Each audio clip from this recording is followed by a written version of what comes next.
Hi, everybody, and welcome to Mark Overanalyses Film, the podcast where I overanalyze a different film every episode.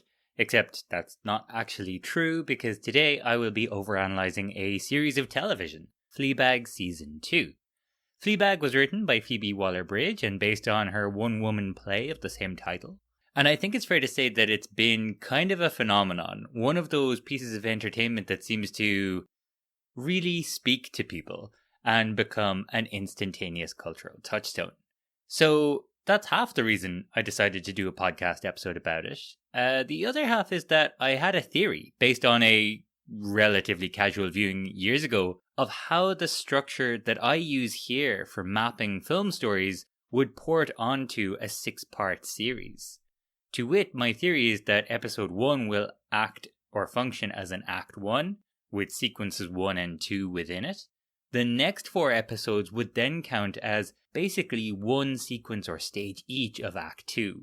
So episode 2 would be the first attempts to solve the problem, episode 3 greater attempts to solve the problem, episode 4 the honeymoon period, and episode 5 the bridge from the honeymoon period to the low point.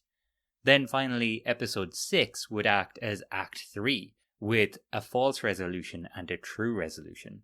One final note, I decided to do season 2 because I believe it to be more popular, more interesting, and generally superior to the first season, as I'll touch on throughout. So with all that said, first I'll look at the fundamental features of the protagonist, and then I'll go through the main story beats by looking at the sequences/episodes of the season. At the end, I'll talk about the main things I learned along the way. Okay, so without further ado, let's get into the 5 questions about the protagonist. Question 1. Whose story is it? Well, the clue is in the title. This is the story of Fleabag, a 33-year-old Londoner who runs a cafe, but whose main activities in life currently seem to be having a very awkward dynamic with her family and absolutely not dealing with the intense personal trauma and existential dread within. Question 2. What is her life dream? Life dream here refers to what it is that the protagonist wants before the story really begins. One of the really interesting differences, I think, between season 1 and season 2 is that in season 1, Fleabag is flailing a bit. In a bid to forget a tragic and troubling incident in her recent past, she's engaging in casual sex and generally pushing buttons she really probably shouldn't. If you count, stealing art sculptures as pushing buttons. In season 2, however, she has to some extent, got her life together. But while she is outwardly doing much better with a healthier lifestyle and a thriving business, emotionally, she's actually been shutting down and kind of giving up. I'd say she doesn't have much of a life dream here beyond maintaining her current stasis. Question 3. What is her want? Want, in this case, refers specifically to what the character is trying to achieve in Act 2 of the film, from the moment they start their new adventure or journey until the point where they seem most defeated. A want in film, therefore, is generally a SMART goal, which is to say it's specific, measurable, achievable, relevant, and time-bound. So, according to my theory here, this would mean that Fleabag's want basically runs from the beginning of episode 2 to the end of episode 5. And what does Fleabag want from the start of episode 2 until the end of episode 5? Fleabag wants to fuck a priest, Andrew Scott, who continues the fine, storied, sexy tradition of hot Irish love interests. Question 4. What is her need? The protagonist's need in this instance is the human quality or piece of wisdom that the character lacks at the beginning of the story. So, the need is generally the overall message of the piece, and I think it's what makes this season stand out so much. Because Fleabag, it's fair to say, has baggage, and she does not have it easy, and then she gets her heart broken. Yet, despite all of that, Fleabag does not retreat from life, but retreats from her coping mechanism, the coping mechanism which has thus far defined this television show.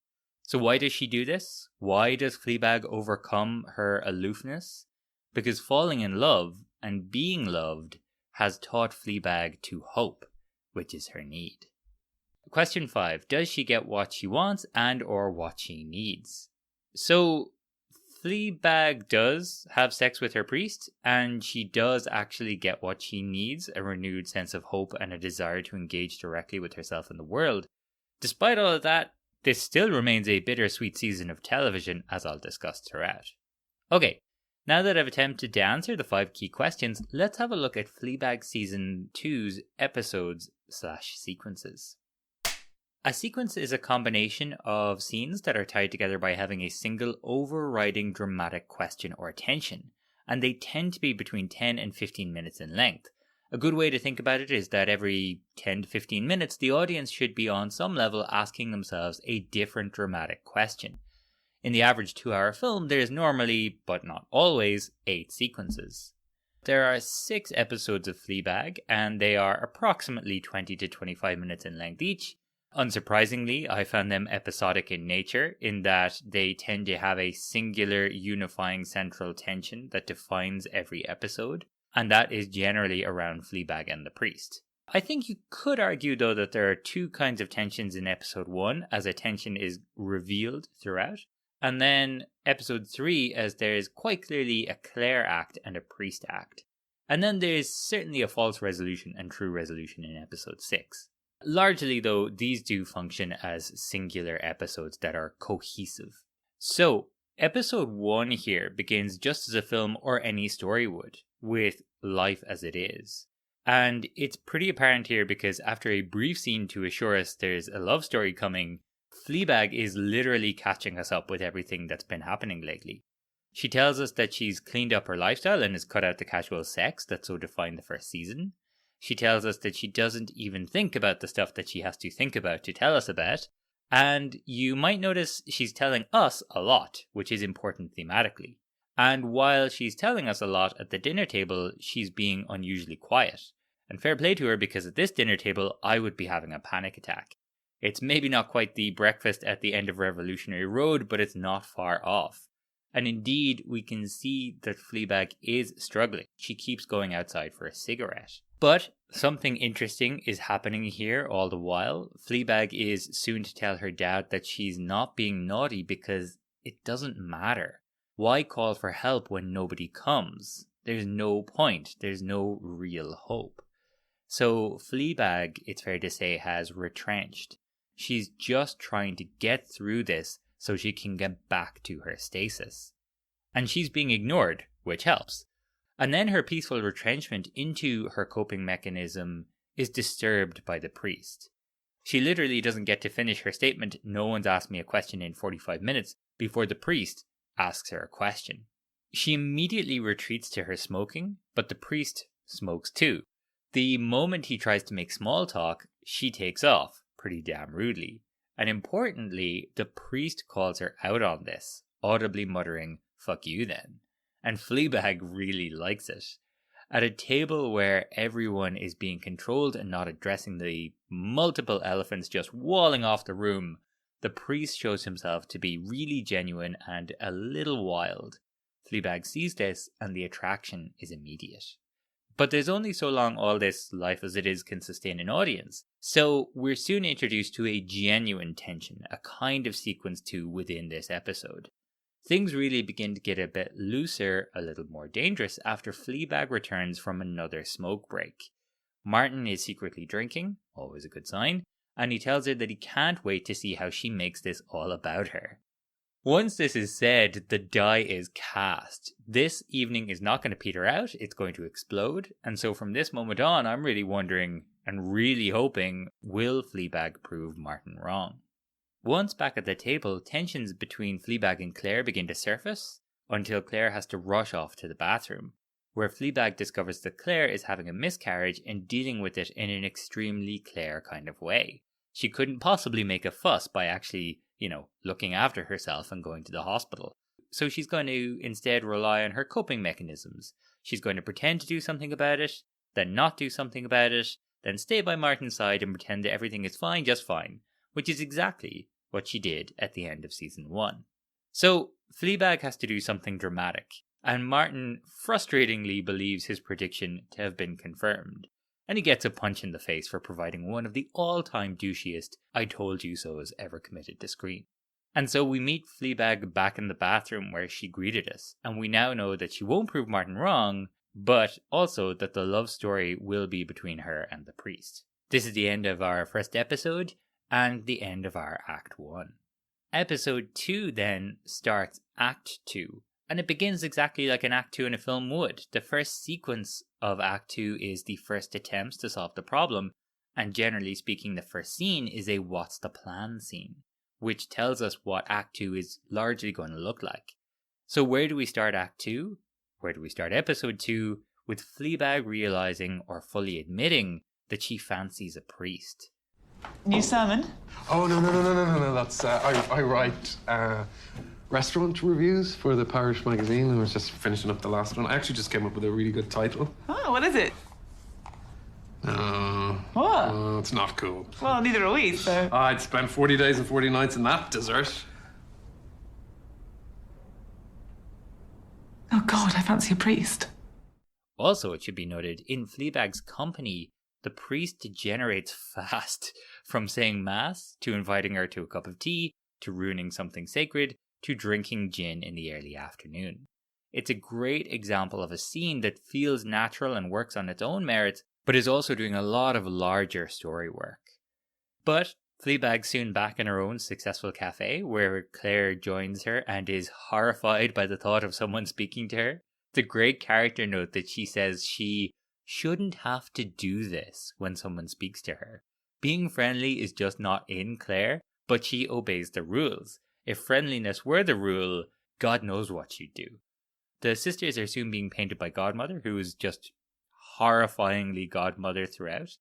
Then Claire reveals that Martin is pressing charges against Fleabag, so they have to go and meet an incredibly gross lawyer.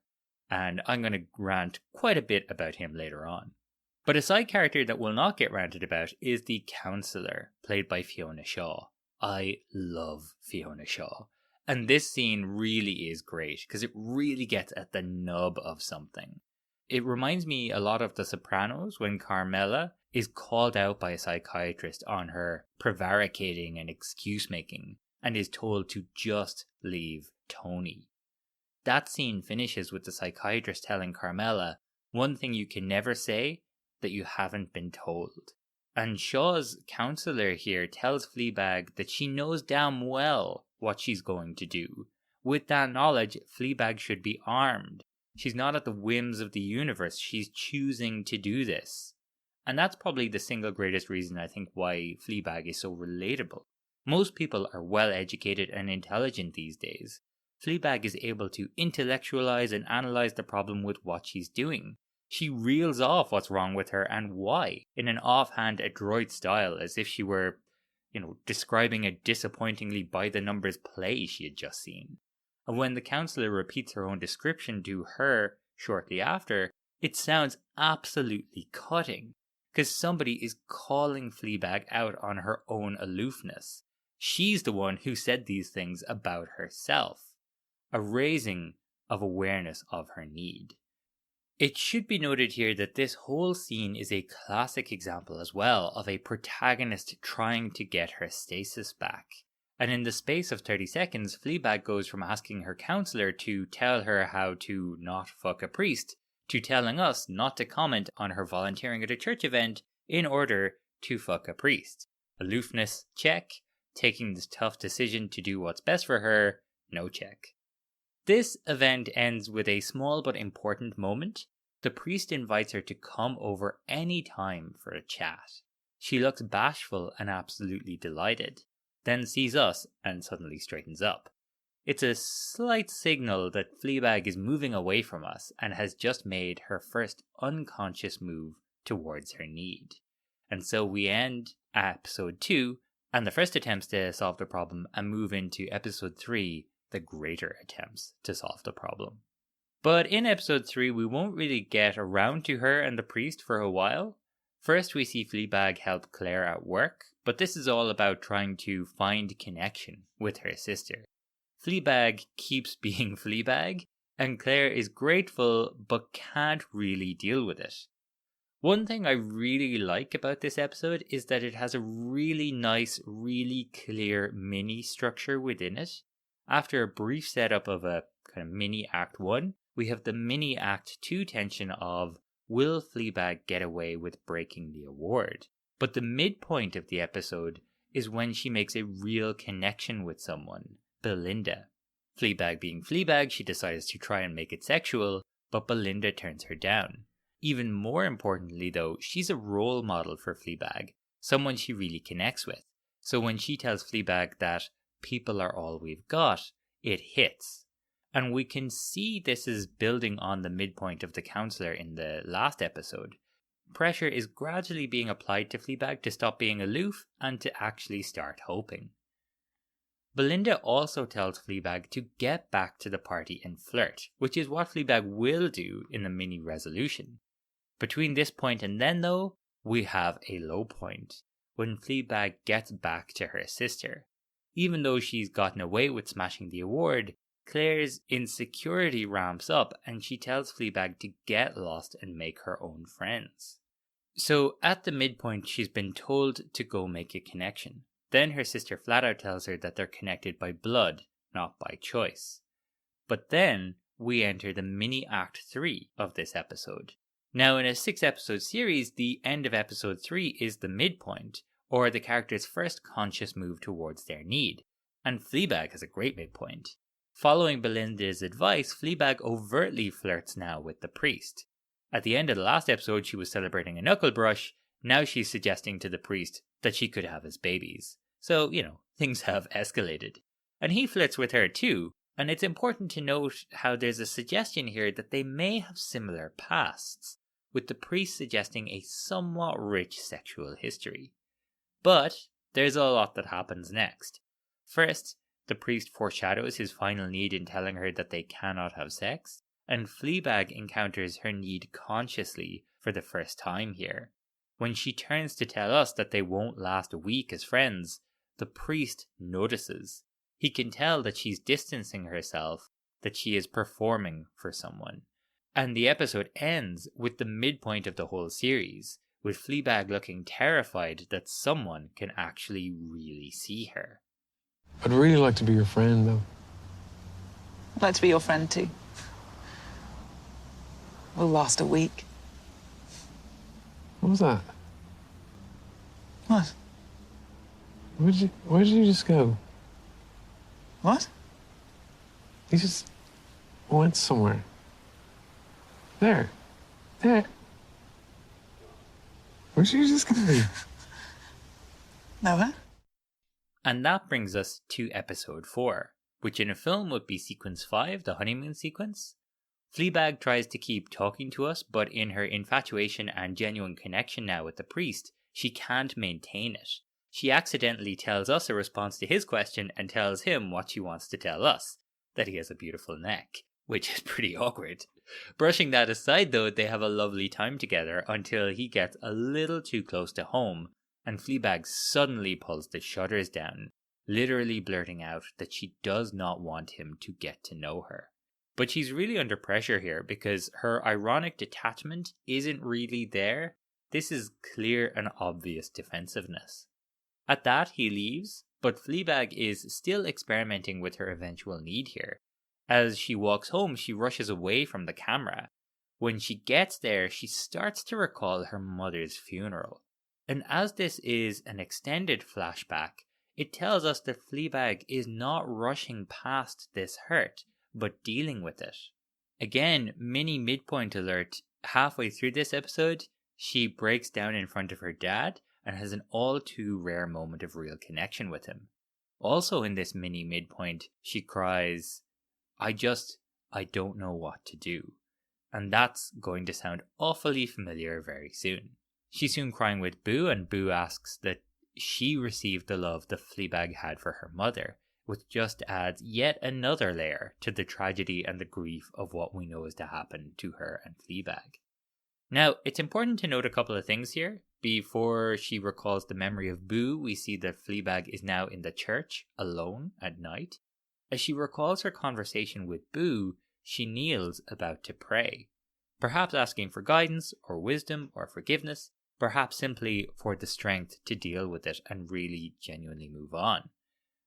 But also, this is a series of television, to my mind, about coping mechanisms.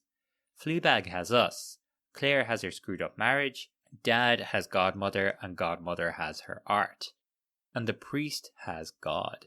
Some will move beyond their coping mechanisms and some won't. But not all coping mechanisms are equal. With us, Fleabag is performing. It's an extension of her aloofness and part of her problem.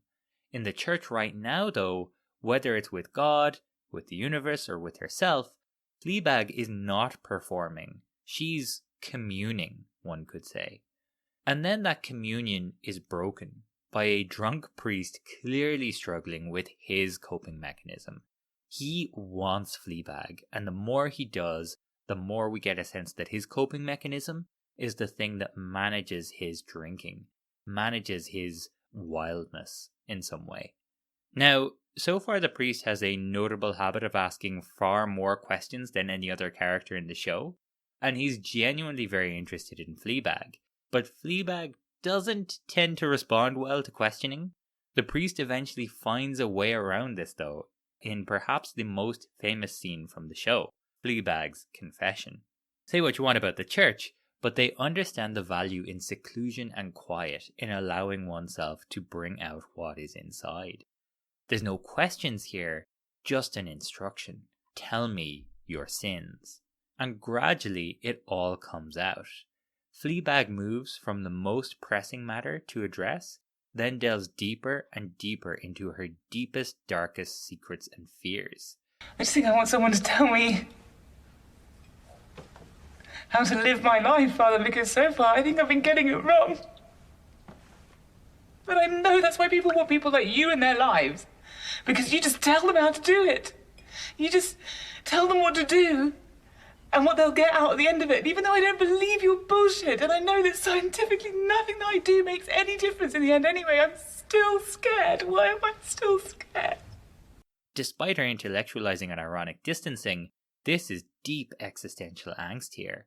It's worth noting that Phoebe Waller-Bridge is fantastic in this scene, and that this is, perhaps not coincidentally, essentially a brief one-woman show.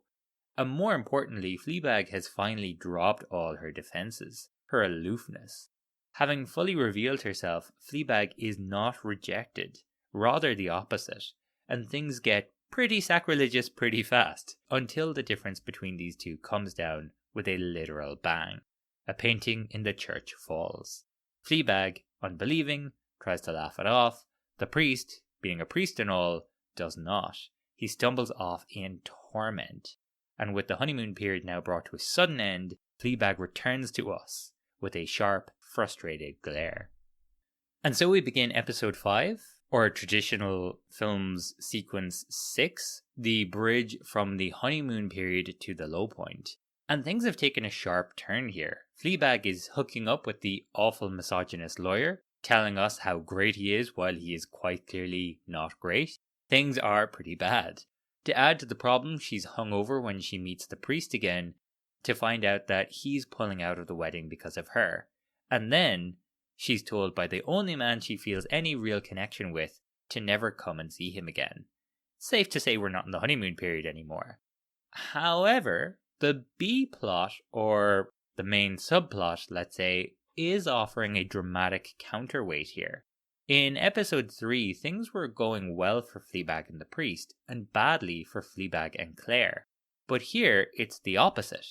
Claire begins this episode by expressing her balance as a state of being overloaded and refusing help from Fleabag. But when Claire has a real emergency, like a bad haircut, it is Fleabag that she will turn to.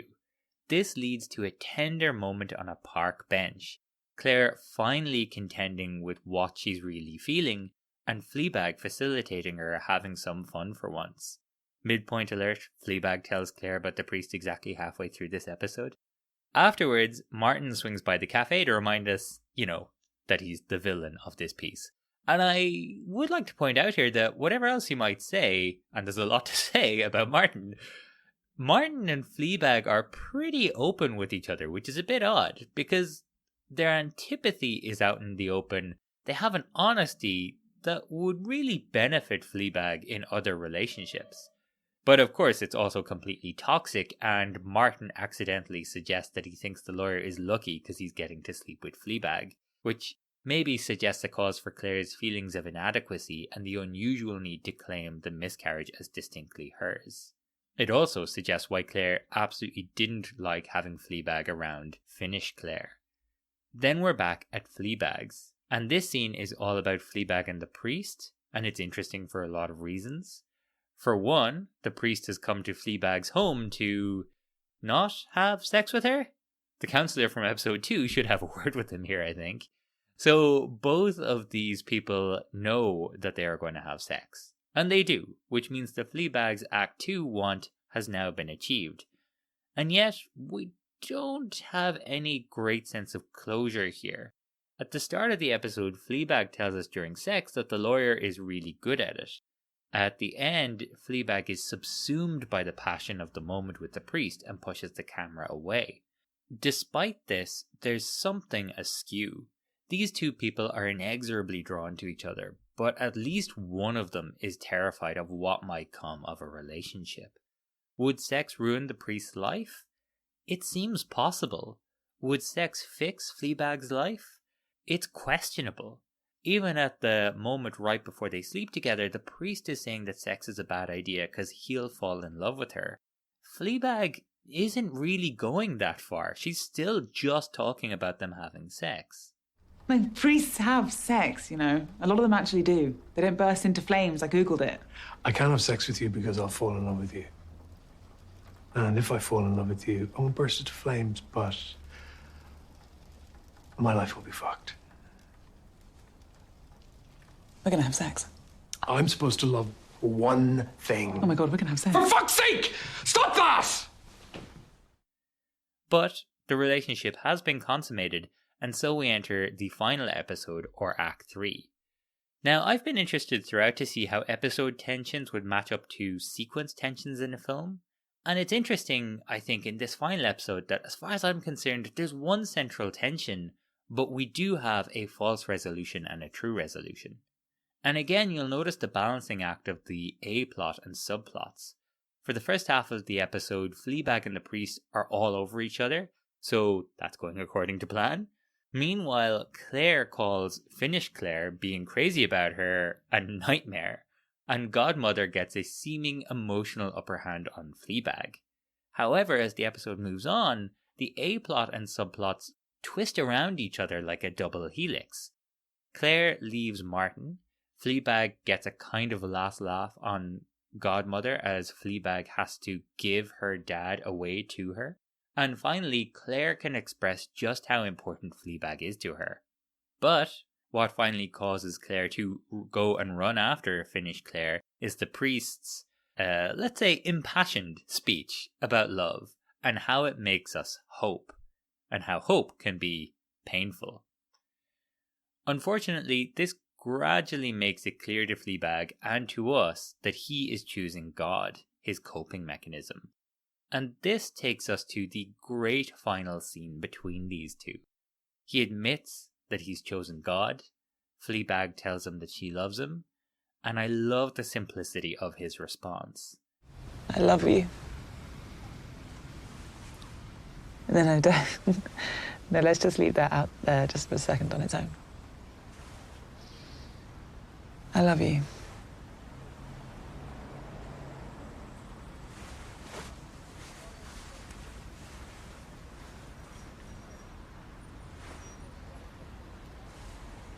It'll pass. He tells her never to see him again, and then, in lieu of a goodbye, says, I love you too. And at that, they both break, as he turns and walks away. She sits and takes out the sculpture that she has now stolen for the third time, and it's worth noting that she holds it to her breast as comfort, as she now knows it was based on her mother. With this in hand, Fleabag stands, turns to us, her coping mechanism, tells us we're not coming with her with a shake of her head, and walks away. At this lowest moment of heartbreak, Fleabag is not aloof. She has overcome a need for coping mechanisms because even though the object of her love has been lost, the hope remains. I'd like to talk about two things in particular with Fleabag. First, something that kind of bothers me with the show. I was wondering for a while what bothered me about Fleabag. There was something there that just stopped me from really loving it. It's clearly really good, and Fleabag is clearly a really good character. And well, what I landed on was that I just find the humour quite hit and miss. Now, humour is of course one of the most subjective things there is, and therefore difficult to judge in any meaningful way. And this is of course just an opinion. But, to my mind, there are two different categories of humour in Fleabag. And I like one, and I don't like the other, which is kind of weird. So I'd like to talk about it. Where Fleabag is at its strongest, I feel, it's playing on humour derived from the central, well-developed and fleshed out characters and their relationships. I will note one exception, sorry, but I just thought Claire suddenly saying cockwork because she likes a guy was just unbecoming for a show of Fleabag's quality. In general, though, I love the dynamic with Godmother, with Martin, with Dad, and especially between the sisters. I think it's telling of something how much Waller-Bridge uses this uptight woman, liberated woman dynamic within her shows. It's clearly something she's interested in or has to hand, or both. However, Fleabag also derives humour from minor characters, and this is where things begin to feel a bit less good for me. It really annoyed me that the misogynist lawyer had mayonnaise on his face when they first talked to him. Really, it's just so cheap. I don't care that he's gross. I don't care that these characters, have it coming. These characters, if you think they're ridiculous, if you think they're stupid, hoist them on that petard. Putting mayonnaise on his face is just cheap. In season 1, Harry, the guy with the bad teeth, and the really good-looking guy all strike me as annoyingly one note. And I shouldn't imply that, it's some kind of male thing or anything. I don't think it is. The needy waitress in episode 1 feels really weak by comparison to the other characters as well. But I think the waitress in particular is a great example of why these characters might be here. Episode 1 is a bottle episode in that all of the characters stay in one location for almost the entire duration. Bottle episodes are famously tricky to write. A really good example is Breaking Bad's Fly episode, which is often considered one of its most divisive. And it's really brave to start a season with one. And the episode won an Emmy, so it's not like the writing isn't strong here. But with all the characters static, there does need to be something bringing in energy. So it does make sense to write an impossibly energetic, positive, needy waitress. And these other characters as well do feel like they're written to come in and add a zany burst of energy. But that doesn't make them good characters, and to my mind at least, it does not make them funny. In fact, I believe that one of the principal reasons that season 2 of Fleabag is superior to season 1 is that the relationship with the priest, who is a genuine, rounded character, takes up a lot of space and grounds the show, removing a lot of the need for these other one-note comedy side characters popping in. I do want to note though, I love Fiona Shaw and I love Hugh Dennis, but neither of those characters are played strictly for laughs. They have genuine purpose within the show, so even though their stints are brief, they are much better characters. But, quibble aside, Fleabag's merits obviously outweigh any weaknesses, and there's a reason why I chose to study it. There is plenty I'd love to talk about, but I think when discussing Fleabag, you have to discuss its most famous device, Fleabag's breaking of the fourth wall. And what I really admire here is how thematically expressive it is. I grew up through the often pretty rough record-skipping, movies know about movies, fourth wall breaking era of Hollywood movies in the 80s and 90s, and it does not always work. Though I would watch Christian Slater's He-Bag. When it does work, however, it's because the device has thematic appropriacy. For example, like the fourth wall breaking film Amelie, Fleabag is a story about communication. And in both cases, the character is talking to us because she has no one else to really talk to. almost no one in Fleabag is really openly communicating. But Fleabag is also about the relationship between communication and performance. The foundational idea behind the original one-woman show was that a woman would try to entertain an audience but slowly lose control of the narrative, gradually revealing more of the truth than she wants. And that has certainly held over into the TV show. With us, Fleabag is more performing than honestly communicating. She says in the confessional that she wants someone to tell her what to do. She doesn't have that, but in us, she has someone to do something for. She's busy entertaining us, so she doesn't have to deal with everything she really should be dealing with. When Fleabag is actually communicating, though, her performing dampens, and the show itself changes. This is especially present in the honeymoon period in episode 4. For some greater technical detail on this, I would highly recommend the Insider YouTube video, Why There Can Never Be a Third Season of Fleabag. That video highlights all the methods the show employs to indicate that things are really different at this point.